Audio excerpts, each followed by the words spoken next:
Hello friends, hi, I'm Bryan Ocampo. Welcome back to my channel, and today we're here to talk about your receiving process. Now we're sort of from an auditing perspective.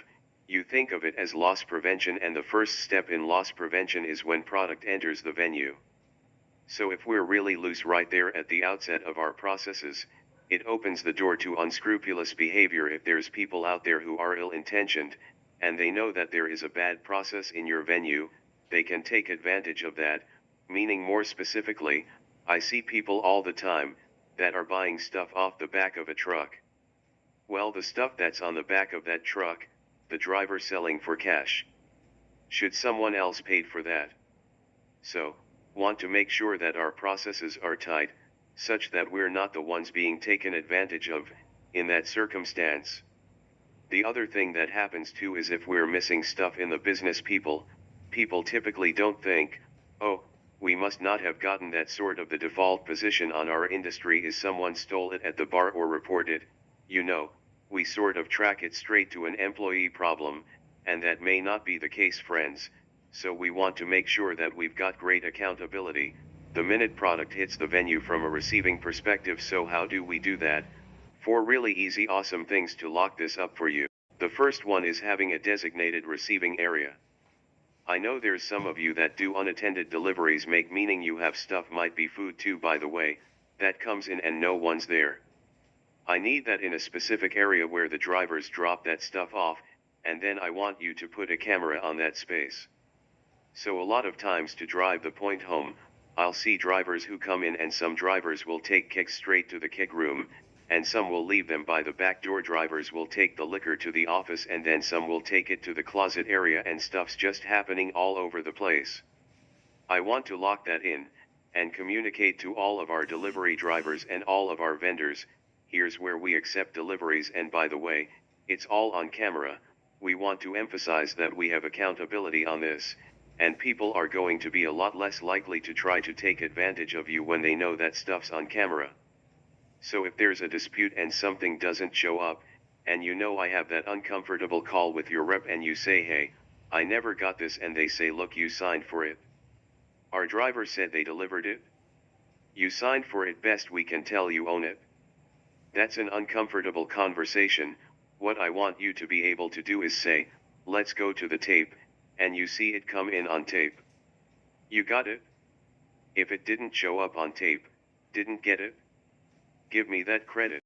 The second thing I want you to do is get a signature from whoever accepts delivery. If it's not an unattended delivery. So, there's days where the manager is not there. There's often times we're doing audits, and I'll say, hey, look, man, it just feels like this is not a high theft item, feels like one of those deals where this thing didn't show up. And the manager will say, I don't work that day, and I say, off. Okay, fair enough. Who took delivery of this particular order? I don't know. So you don't know who takes deliveries on the days you're not there? No. Okay, I guess, I understand some of that. But then what I don't understand is, there's no signature, there's no name on the invoice telling me who took accountability for receiving this product. That's no good. So, everyone needs to write, or sign their name on the invoice, whoever took receipt of that delivery, name and date. Time is good to write, so think of it as a timestamp.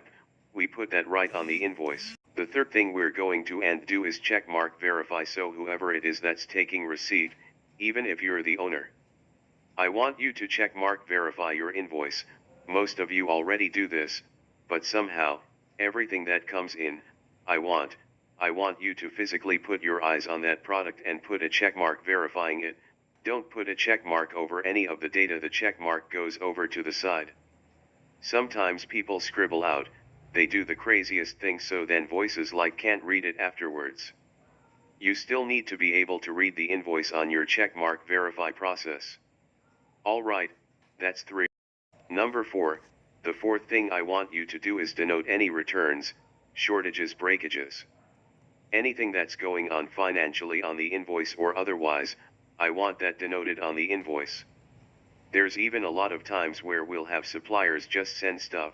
There's people out there where their suppliers do the ordering for them, which I do not advocate for. There's also at times out there where suppliers just sort of sneak in products that they're promoting that they want to move, and they're still charging for this stuff, which blows my mind. But we want to make sure that anything that we send back, anything that's damaged and the kicks going back, whatever the case may be, any financial or inventory transaction needs to be written down on that invoice. So, in the end, it looks like this driver comes in, knows where the designated drop spot is, that designated drop spot is on camera. They're going to go find the manager, whoever is going to receive that invoice, that person is going to come over, put their eyes on every product, check mark verifies.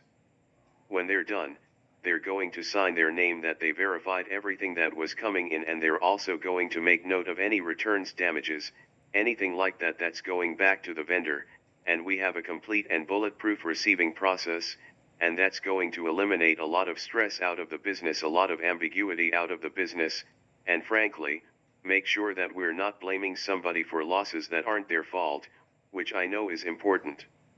Everyone who's watching this video. So, there you go friends, I hope you found that helpful in improving your receiving process. Hope you liked it and gained some knowledge on this video. For videos like this and more, please hit the like button and subscribe to my YouTube channel. Don't forget to hit the notification bell to be updated about interesting upcoming videos. This is Bryan Ocampo. Thank you for watching, and I'll see you on the next video. Take care.